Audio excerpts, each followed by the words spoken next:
Non mais Jean-Pierre, c'est quoi le titre de cette émission? L'émission, c'est Africa for the Future. Oh dis donc, c'est prometteur tout ça. Ben oui, c'est-à-dire qu'il s'agit quand même de remettre l'Afrique un peu au cœur du développement et de l'avenir du monde. Ah, mais pourquoi ici en Afrique? Pourquoi ce serait pas ailleurs? Ben, je pense que les questions qui se posent à l'Afrique se posent au reste du monde. Elles sont amplifiées. Et je pense que dès qu'on aura résolu les problèmes de l'Afrique, on aura résolu les problèmes du monde. D'accord, et tu imagines quel genre de thème? Bah, c'est tous les thèmes un peu comme ça qui se posent un peu à tout le monde, c'est-à-dire des problèmes de droit, de justice, d'égalité, de paix, de famille, de reproduction, enfin bref, la liste est très très longue. Et comment tu imagines tes invités?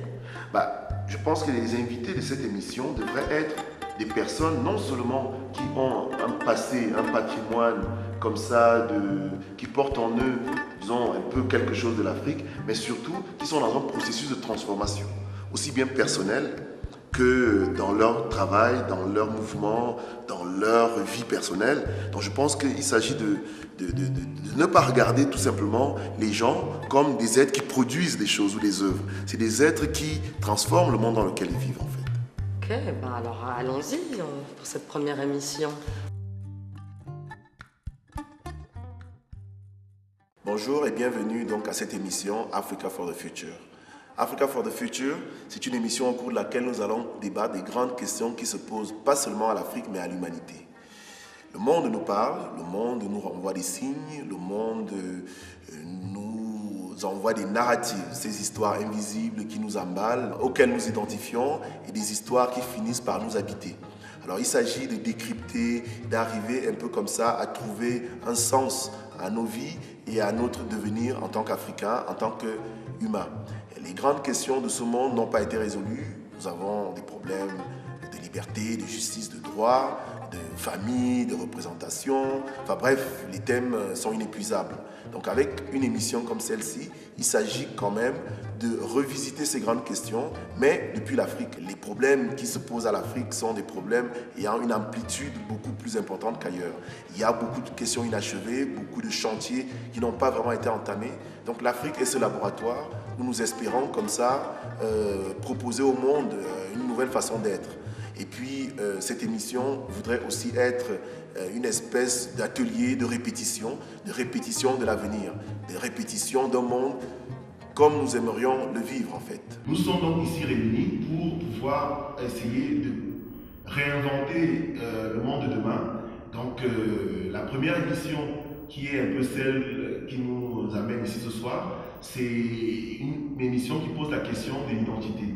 Donc qui sommes-nous, qui suis-je, qui êtes-vous? Donc la question c'est de savoir comment notre profession, nos origines nous définissent en fait. Donc avec nous Claude Hafner, qui elle-même par son parcours quelque part, française, congolaise, cinéaste, chercheuse, enseignante, a fini par, à travers les voyages, à travers des films, s'inventer une nouvelle identité. Donc la Claude métamorphosée est là avec nous et bien nos invités. Donc bienvenue Claude et puis j'espère que tu vas nous présenter les autres invités. Merci Jean-Pierre, bonsoir à tous. Merci à nos invités d'être présents. Alors, nous avons d'abord Eugène Brammer. How do you tell your name? I love the way you say it. Ok. Exactly. Alors, Eugène est un artiste, mais il est aussi cinéaste, il est activiste, il est universitaire. Et c'est quelqu'un qui se dit d'inspiration de différents cinéastes que nous connaissons, Salman Ousmane, Haïdé Guerima, Glauber Rocha. Donc Eugène nous parlera un peu de son travail et de son concept de l'identité. Nous avons aussi Khaled Chamis. Is it the way you... Ok, donc Khaled est aussi cinéaste, il est monteur, il est marié à une Mozambicaine, mais il est aussi d'origine libyenne, il a étudié en Angleterre et il travaille actuellement sur son grand-père qui était un personnage très important en Afrique du Sud. Nous avons Chris Vessel, merci Chris. Donc, Chris, sud-africain, mais qui vit entre la Finlande et Cape Town. Chris est ce qu'on appelle chef opérateur. Il travaille aussi sur ses propres films et il nous parlera un peu de ce qu'il vit entre ces deux pays, entre ces deux continents qui sont donc l'Afrique et l'Europe. Et enfin, nous avons Katharina Edren. Katharina, qui est suédoise, d'origine éthiopienne, qui vit aussi maintenant en Afrique du Sud, et mariée à un Nigérian, mais aussi des Barbades, si je ne m'abuse, et qui a un fils qui parle à 2 ans suédois, anglais, tswana, un peu de français, il me semble. Donc Katharina, vous nous raconterez aussi votre expérience et ce qu'on appelle l'identité. Donc Jean-Pierre, je pense qu'on peut peut-être lancer le débat d'aujourd'hui. Quelle est votre première question? Bon, la question en fait qui se pose à tout le monde, c'est que je n'ai aucun doute qu'on se sent tous africains ici sur ce plateau, mais la question qui se pose vraiment, c'est comment définiriez-vous votre africanité? Peut-être qu'il faut que je le dise en anglais. The main question right now is, I think nobody has a doubt about his African identity, but the whole idea, the main question is, how do you define your Africanness? Eugène. Eugène? How do you say in English? No, I want to know. Really, for me in English. Eugene. Okay, Eugène. Eugène, can you give us the definition of Africanness for you?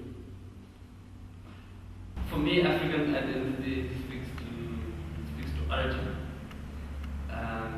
My ancestry are originally from the soil.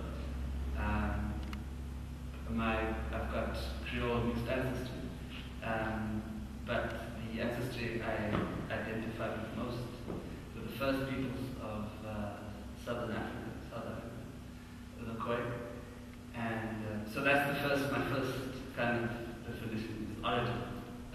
My people grew from the soil. Secondly, I grew up with it. This is the continent that shaped me. The experiences I've had, life, love, traveling. So that's the second thing, is growing up in space, allowing the space to grow you. Thirdly, for me, definitively Africa is what you fight for. So for me, Africa is defined as your Africanness, your African identity is expressed in the extent to which you have fought for, bled for, suffered for, sweated for the continent. So rebellion for me is an important expression of identity, and I can say, having been an activist and still being a cultural activist, that rebellion, being unconditionally rebellious means that you are unconditionally African. And then if you fight in the interest of the continent as opposed to in the interest of those forces that wish to undermine the continent. So it's a choice. And that's the fourth definition of being African identity, is choosing Africa. And that you do almost every day. So for me, every day I choose Africa.